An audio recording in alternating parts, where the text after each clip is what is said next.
It is September the 17th, 2015. We're at Holyrood, home of the Scottish Parliament.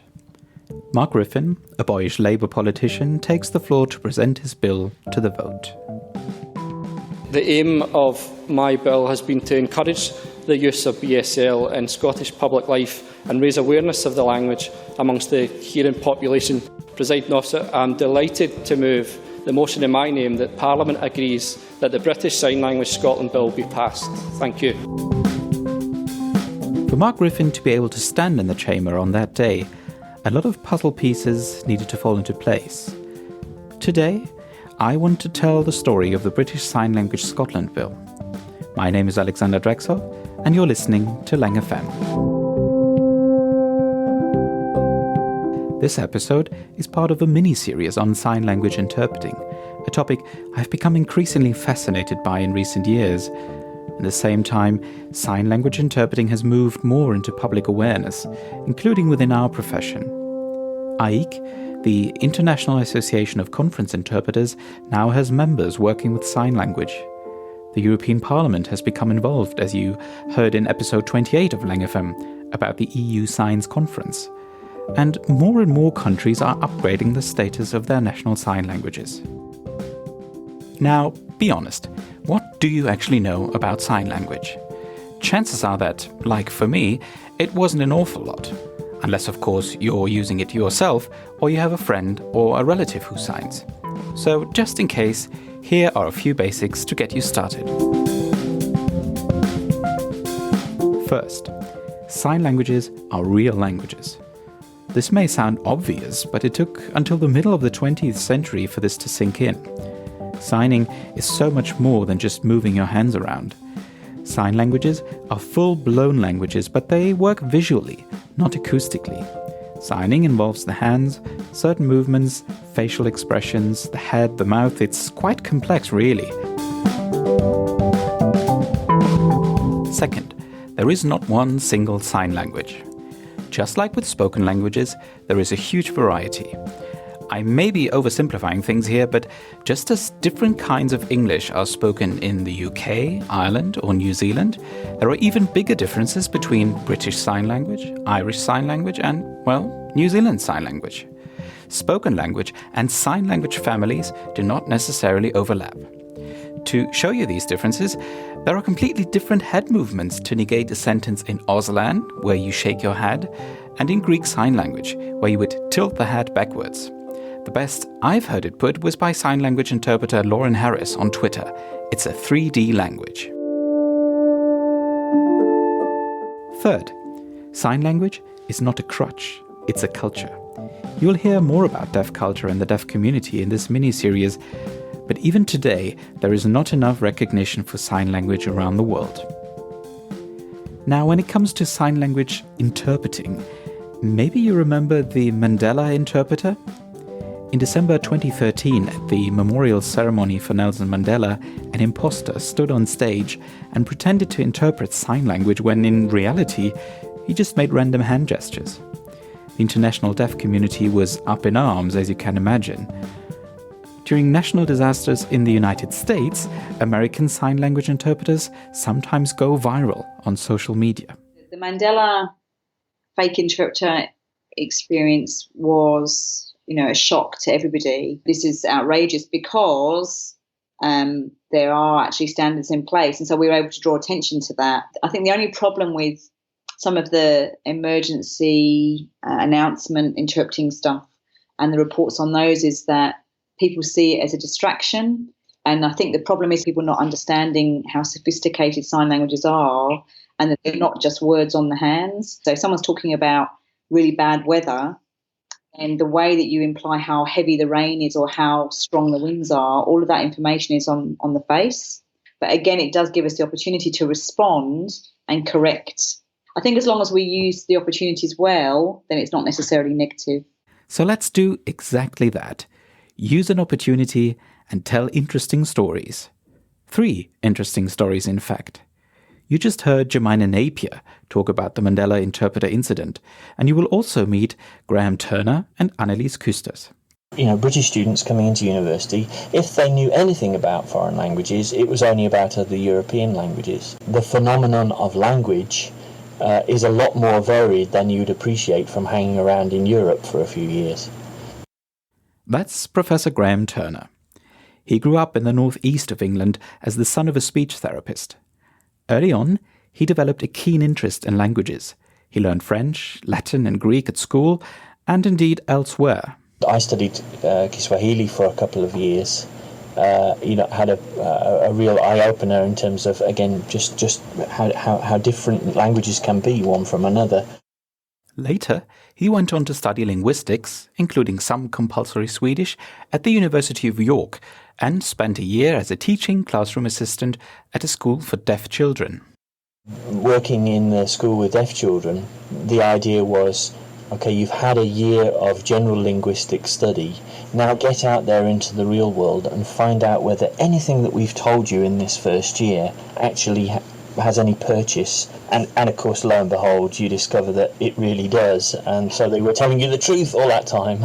And you come back to the 2 more years of study thinking, okay, I really want to hear more because these guys were so right. That school in Newcastle was at the time one of the sort of few remaining segregated schools. So the school was led at the time by a chap who was, in his day, quite pioneering. His name was Lionel Evans. He was the head teacher, and he was promoting an approach that he called total communication, which in theory meant use with each child the most appropriate linguistic means according to the context in which you find yourself. So that might be signing, it might be finger spelling, it might be lip reading, it might be writing, whatever. Good theory. In practice, of course, because you've got one teacher trying to speak to a group of children simultaneously or communicate with a group of children simultaneously, what happened was that a lot of the time you got a kind of lowest common denominator. Looking back, was a rather ugly mishmash. But it was at least a school that, by the mid-1980s, was very comfortable with sign language being part of the linguistic landscape of the school. And most of British education, well, most of European education for deaf people at that stage was still very strongly oral. Children being expected to lip read and to wear enormous clunky hearing aids and so on. The ugly mishmash that Graham described seems to be confirmed by what Annelies Kusters experienced in school. I was born deaf to hearing parents, the first of 4 children in a Belgian family. I have 2 younger sisters and 1 brother. One of my sisters and one of my cousins are deaf too. Quick heads up here, since Annelies uses sign language, my colleague Saskia Brure kindly agreed to record Annelies' answers to my questions. When I grew up, I went to a regular school and couldn't sign. I used hearing aids, spoke and lip-read Dutch, although I am profoundly deaf. The fact that I could speak often misled people. They thought it meant that I heard pretty well with hearing aids, which was not the case. I always did well in class, doing self-study rather than following what the teachers said, since lip reading is mostly guesswork. I became well versed in self-study. Those were difficult times for deaf education, and they were a dark reminder of a key event that had taken place towards the end of the 19th century. There was a congress in Milan of educators of the deaf, an international congress in 1880, which took the step of effectively banning the use of sign language in the education of deaf children.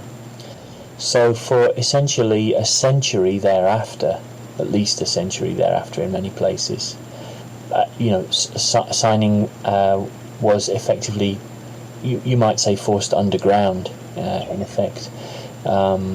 It was stigmatized, it was delegitimized. The Milan conference came up again and again during the interviews for this podcast and also in my research. No wonder. As Graham says, the declaration passed in Milan oppressed sign language for decades. Some might even say brought it close to extinction. It could be used in the home if there were a number of sign language users in a particular family home, and it would be used in deaf clubs. But outside of those two contexts, you essentially weren't going to see sign language in the public domain at all. Interestingly, the American and British delegates at the Milan conference supported the cause of signing, but most of the other delegates were oralists, people saying that an oral education was better for deaf children. That was done on purpose, by the way, and here's what that sounded like. The convention, considering the incontestable superiority of articulation over signs in restoring the deaf-mute to society and giving him a fuller knowledge of language, declares that the oral method should be preferred to that of signs in the education and instruction of deaf-mutes. The effects, as we have heard, were devastating. Many deaf teachers were out of work, but there were also havens that helped deaf culture survive, like Gallaudet College in the US or the National Associations of the Deaf. Deaf organisations and deaf people have been campaigning against that ever since. I mean, were campaigning from 1880 onwards. The British Deaf Association was founded in 1890, more or less specifically as a way of organising the resistance, in effect. All the way through the 20th century, in effect, the story for signing communities has been about trying to overturn that imposition of oralist education and oral socialisation for deaf children in particular. 90% plus of deaf sign language using people have two hearing parents. Yeah, so most deaf people grow up in a family home where the parents are certainly not fluent signers, if they're signers at all. But what about the 10%? So I grew up with two deaf parents, so my home language was British Sign Language, and I have a brother who can hear, so both of us have British Sign Language as our first language. That's Jemina Napier again, who you already heard at the beginning of this episode. But I also have a much larger deaf family, so my mother comes from a family with 4 generations of deafness, so my grandparents were deaf, my aunts, uncles, cousins, everybody. My life has always been steeped in British Sign Language. It wasn't immediately obvious to me, but the more I hear and read about this, the more it strikes me how different the deaf experience would have been just a few decades ago. Just listen for yourself. And for most of the 20th century, those parents who are being told by the authorities everywhere they looked, oh, you mustn't sign with this child, it will be really bad for them. Work on their residual hearing, work on their lip reading skills, make them talk, don't allow them to sign. When people ask me a question like, what was it like? It's really hard to answer because I don't know any different. So I suppose it would be like me saying, what's it like growing up and speaking German? Even sign language using parents, I mean deaf parents who use sign language, would not use sign language in public with their own deaf children, because they had been, in effect, brainwashed. I won't tell you how old I am, but several decades ago, attitudes were different. There wasn't the same kind of recognition for sign languages that we have now. There were a lot of assumptions about the skills that deaf people have and that they were even using a language. So kind of growing up in that kind of society was very different, I think, from, if somebody like me was born into a household now with deaf parents and use sign language at home, I think their experience would be very different because there's sign language on television, there's subtitling, there's professional interpreting services. So it's a very different kind of life, I think, now for people who live in those sorts of families, I think. Obviously, a lot of time has passed since the Milan Conference in 1880, and later conferences of deaf educators have rejected and even invalidated that harmful resolution. In the middle of the 20th century, the decade-long struggle finally reached a turning point. There are 2 eminent people behind that shift, Dr. Bernard Tavort in Europe and William Bill Stokey in the US. According to the late genius Oliver Sacks, Stokey was the one who cracked American Sign Language, which is an unlikely development given that his job was to teach English, Chaucer to be precise. Many of his fellow teachers at Gallaudet College, a school for deaf students, and more on this in a moment, thought very little of the sign language that their students used. In fact, they may not even have considered it a proper language. Stokey changed that radically. In 1960, he published his seminal book, Sign Language Structure. It proved that sign languages are, just like their spoken counterparts, fully developed languages. His work was initially ridiculed. Stokey wasn't an established linguist, and his findings, although scientifically valid, seemed preposterous to many. But it was Stokey who put sign language and sign language studies on the map. He was also a deaf rights activist, whose work was crucial for many deaf movements around the world. His university, Gallaudet, well, it took them a little while to come around. 4 years after his retirement, Stokey finally became a professor emeritus and an honorary doctor. This was inspiration for Annelies. During my master's, I had to choose a thesis topic from a long list of possible topics, one of which was deaf culture. My interest was sparked, and when I met the professor who could supervise a thesis on that topic, he pointed me towards 2 classical deaf studies books, wherein American deaf culture and deaf history were explained. Those 2 books had an enormous impact on me. Firstly, I suddenly put my whole childhood into a different perspective. I felt a deep personal connection with his literature, feeling it was about me as a deaf person, even though I hadn't grown up signing. I also immediately took an academic interest in the topic, making connections with the anthropological literature I had to read for my master's. It became obvious to me that my master's would focus on deaf lives. Secondly, I realized that it was not too late for me to learn how to sign. Throughout my childhood, I always had been interested in sign language, but never had gotten the opportunity to learn it. I knew a deaf man who was a few years older than me and also had been mainstreamed and then learned sign language as an adult.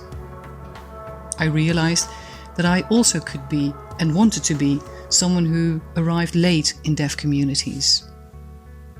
I pulled out of the Hearing Scouts group where I was a group leader and started going to a deaf youth club where I learned sign language. Speaking of Gallaudet, that's a name you will come across often when learning about sign language.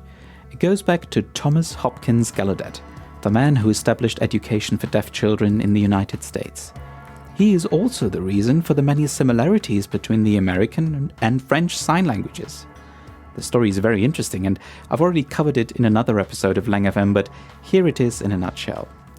In 1815, Gallaudet traveled to Britain and France to learn about teaching the deaf. He was just so frustrated that the deaf in America had no specialized teaching whatsoever. In Paris, he met Laurent Clerc, a deaf teacher at the famous Royal Institute of the Deaf. Gallaudet convinced Clerc to come with him to the US, which took them almost 2 months by ship back in the day. They made the best of the time available by teaching each other French Sign Language and English. Suffice it to say, Clerc never returned to his native France, but instead helped Gallaudet found the first school for the deaf in Hartford, Connecticut. So that's where Gallaudet College, which today is a university, got its name and mission.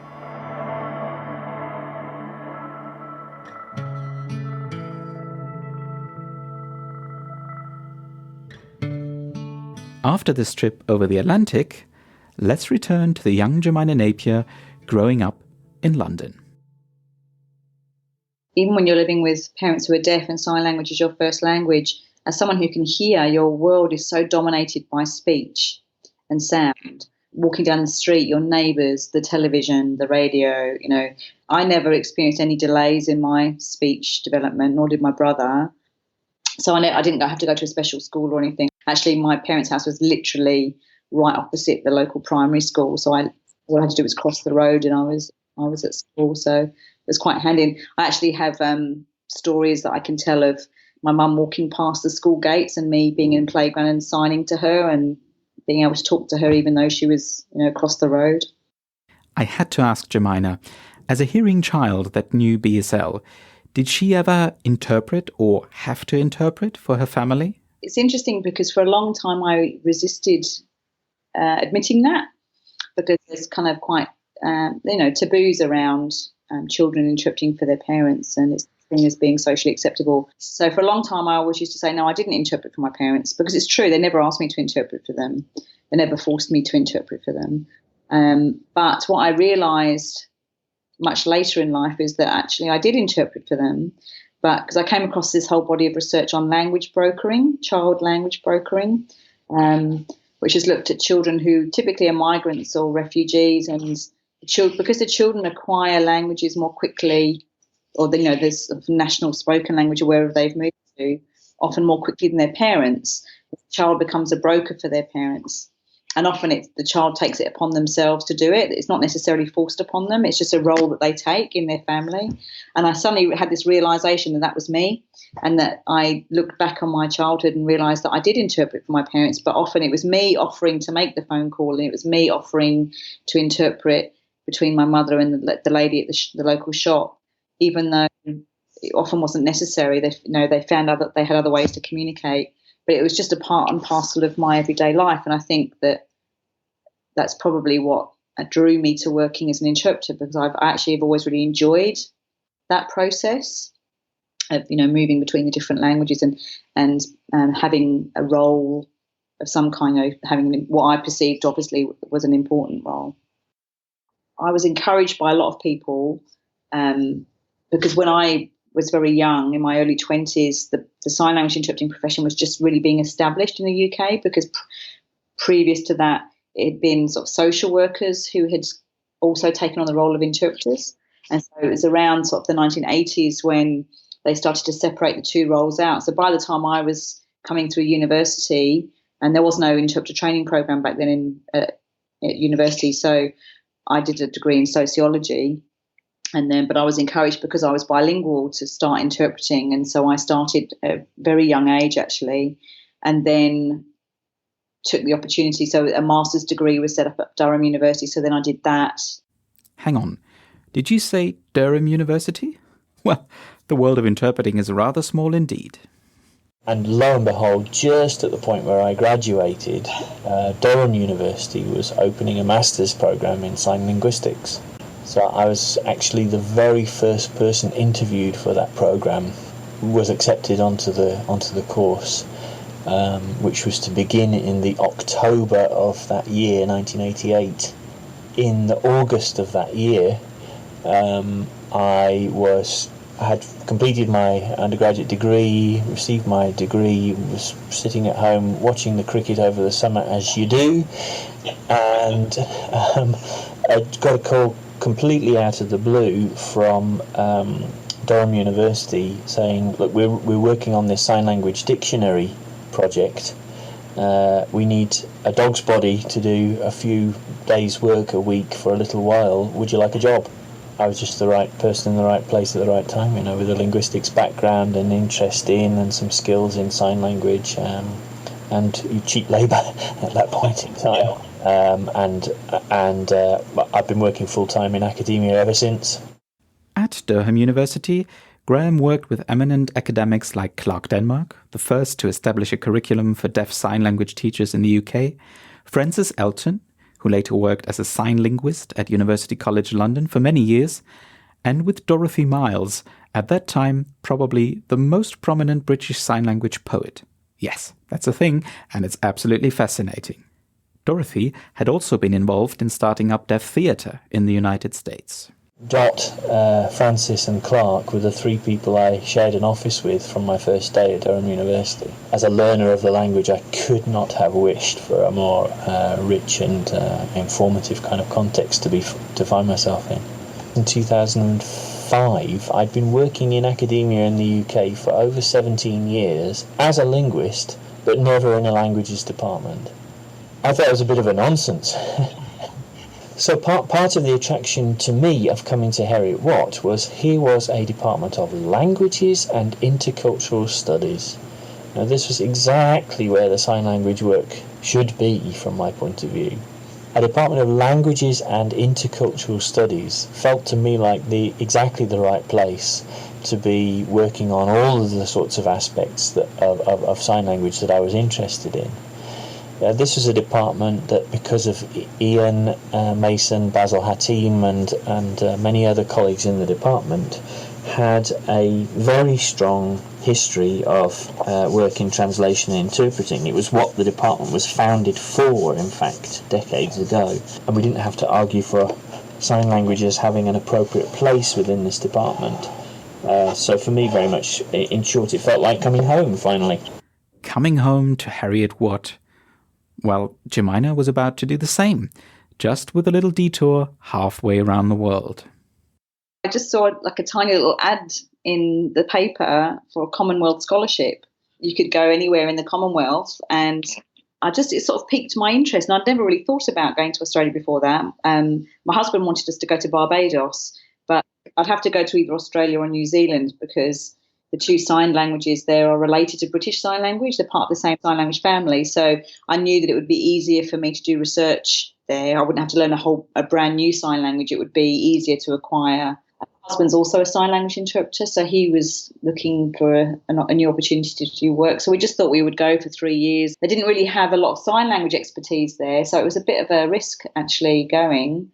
But it worked for me because in the end I set up the first postgraduate training program for sign language interpreters at that university. Once I graduated with my PhD, I convinced them to give me a job and set up the course. It just meant that I had something to offer which nobody else in Australia could offer at that time. And then it was a recognition that in the deaf community over there and also amongst the interpreting profession that they needed to kind of raise the bar a bit more. And so I was just happened to be there and was able to offer that to them.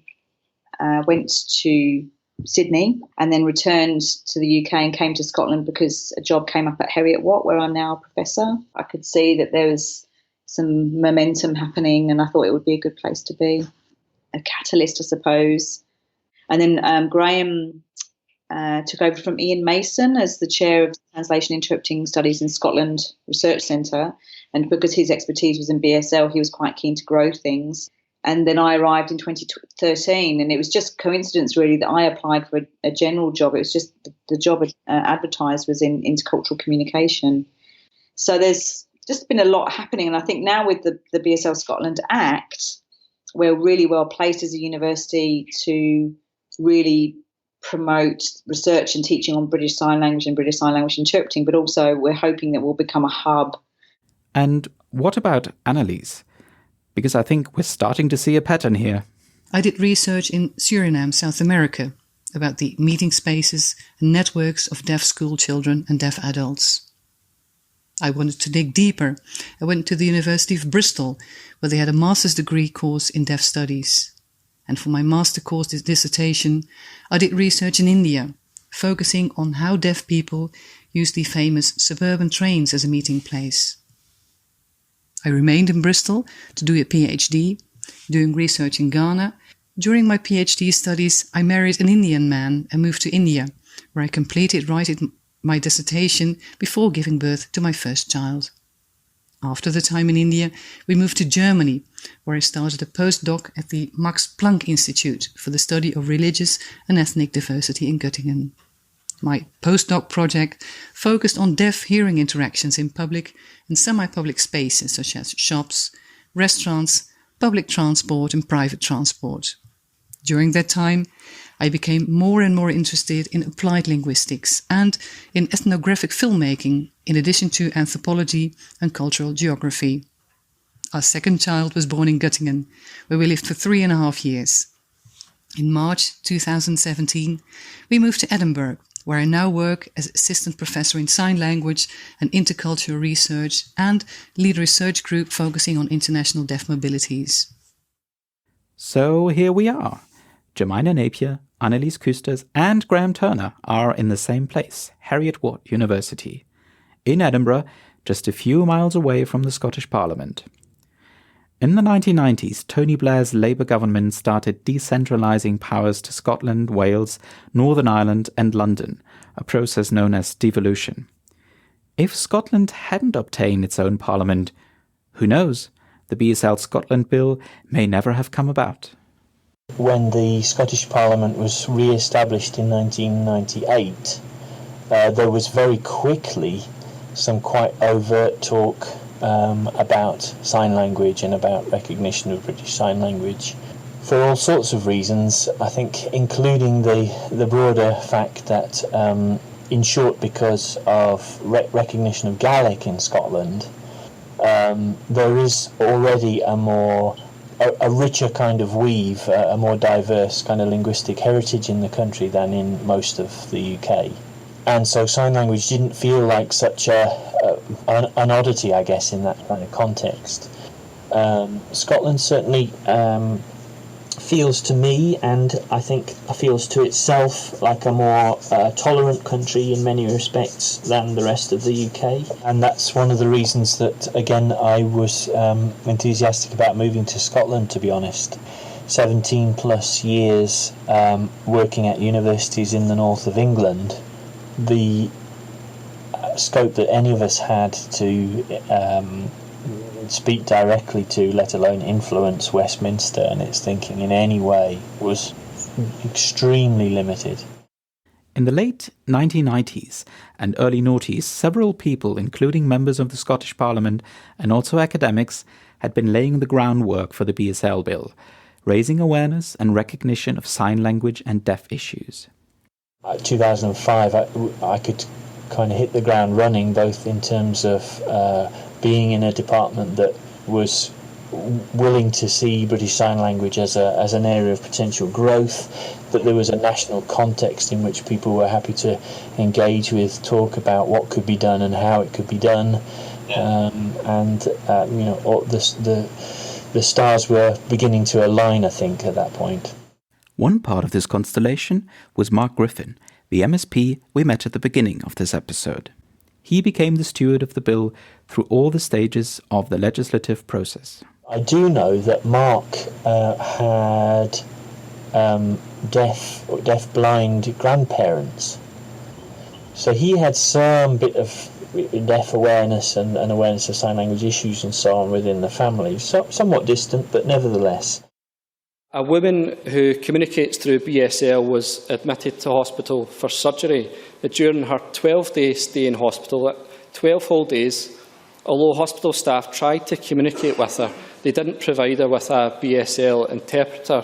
That was despite the woman repeatedly pointing to a poster for interpreter services and twice handing staff a BSL interpreter's card. It was clear from the hospital records that she felt isolated because of the lack of communication. And Mark took things through all of those stages, and in short, from the first kind of consultation phase through a series of steps, I guess it sort of took 2 years altogether to bring the thing to fruition. So in many respects, he was exactly the right person then to take on the BSL bill. The next question is at motion number 14111, in the name of Mark Griffin, on the British Sign Language Scotland Bill be agreed to. Are we all agreed? Yes.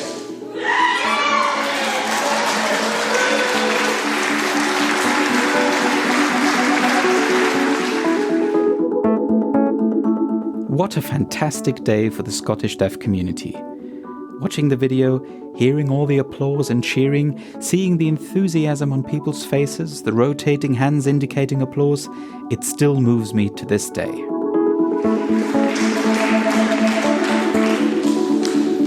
The motion is therefore agreed to, and the British Sign Language Scotland Bill is passed.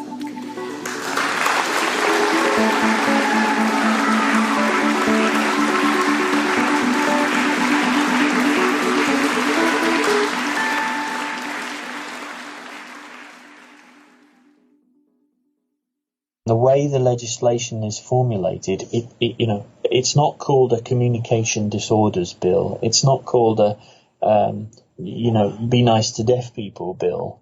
It's called a British Sign Language bill. Well, British Sign Language Act now, of course. And that sent a very strong signal, I think, and the right signal, that this is purely and simply about language issues for a linguistic minority community. And that's transformative, because we've been pushing long and hard enough for people simply to tolerate the use of British Sign Language. It's a real leap forward to say from all the public authorities from government down will now promote the use of the language. Because it talks about the promotion of British Sign Language, and that can either be through direct service provision, through access through interpreters, through making information available in BSL, and also making it available to be learnt as a language in schools and so on. There's certainly a lot of goodwill, and the Scottish Government is very positive. So we're all keeping our fingers crossed. Now that the bill has become an act and has received royal assent, what's next? Where do things go from here? The first kinds of things that people will think of will be the access issues, and I can understand why they are. Of course, if you're talking about access to healthcare or access to your legal rights, these are urgent, and it's long overdue that change occur around some of these areas. But in essence, as long as we're seeing it as an access issue, we're essentially saying deaf people should be enabled to access the hearing world. And it's more than that. People started to say, why do we always talk about hearing loss? Why don't we turn that on its head and talk about deaf gain? To crystallise the point about what is the contribution that sign language users and the existence of sign languages can make to the wider society. We haven't begun to tap into that at all. We haven't begun to understand it.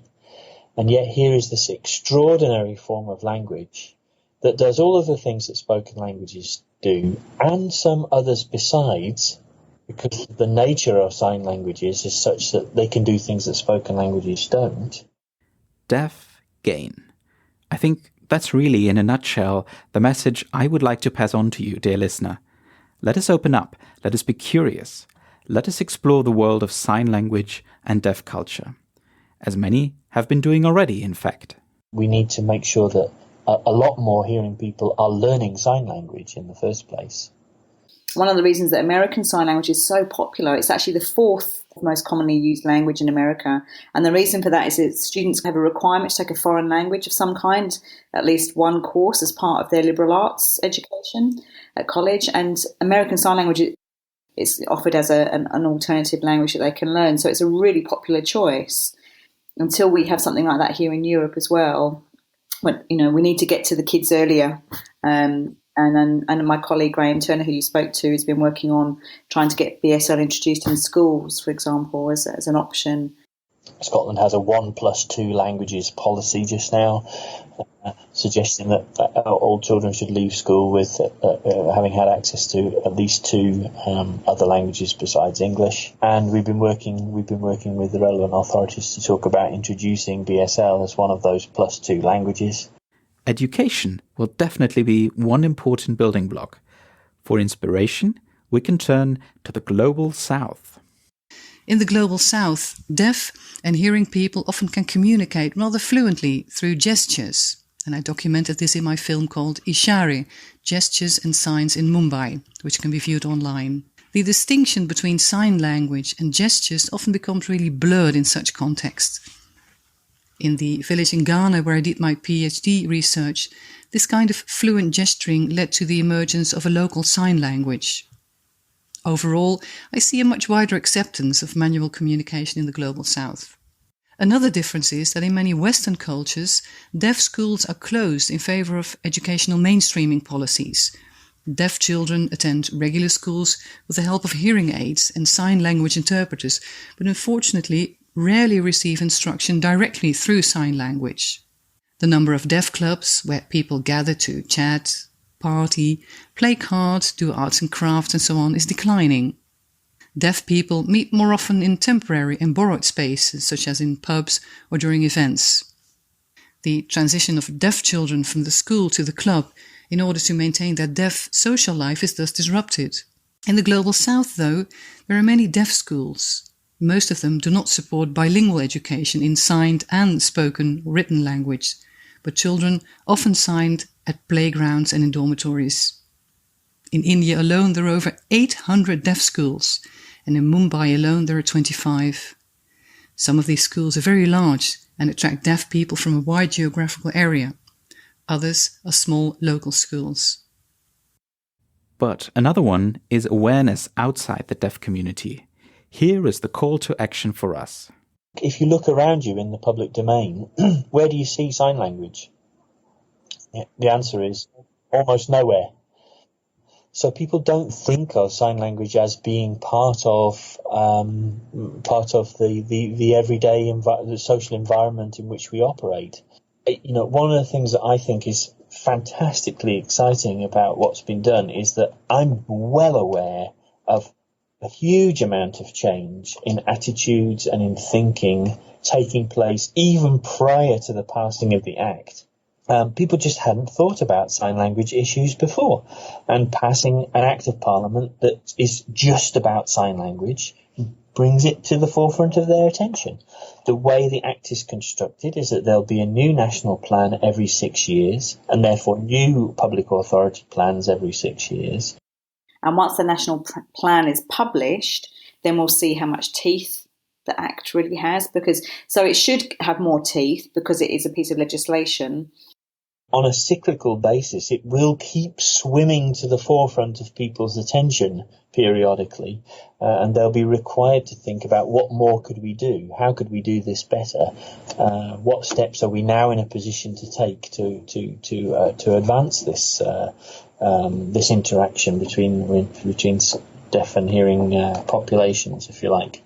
I will continue to work with the Equality Unit, with the Scottish Government, with the civil servants about, in fact, that's my next meeting today, about the steps that we really should be taking, and trying to think strategically about being realistic about what can be done immediately, but also about planting some seeds now that can reach maturity in the second and third cycles of the national plan, and that process as it comes forward. So, for example, this issue of getting sign language into the schools, we can't flick our fingers and have qualified deaf BSL teachers in every high school in Scotland, next year. If we set things in train now, we can quite quickly imagine the landscape shifting in exciting ways. Talk about a shifting landscape. In September 2017, Google celebrated BSL with a dedicated doodle. In late 2017, after 3 decades of advocacy by the Irish deaf community, the Republic of Ireland officially recognised Irish Sign Language. This gives the community legal rights to approach authorities and courts through Irish Sign Language, provides a basis for certified skilled ISL interpreters, and strengthens educational support for deaf children. I think we'll see a lot more recognition on the world stage. I mean, there's now sign language interpreting is now provided as a matter of course at UN meetings in Geneva and in New York. They're live streamed quite often, and the UN and AIIC, I know, are working on developing an agreement around how to include sign language interpreting.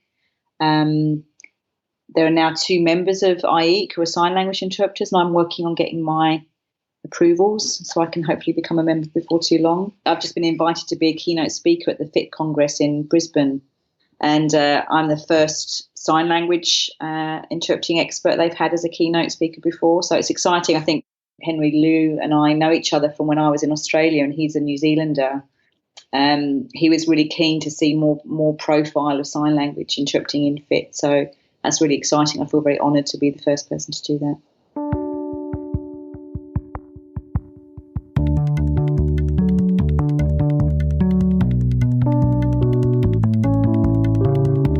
What is fantastic from my point of view is to see the thrill that's giving people, and I don't just mean deaf people. I mean the hearing population, which is saying, wow, we're really excited about the possibilities here. This is a completely different form of language. We just didn't know. And for me, that's the deaf game kind of notion starting to take root. And if that happens across the entire public sphere, across the entire country, that's really transformative.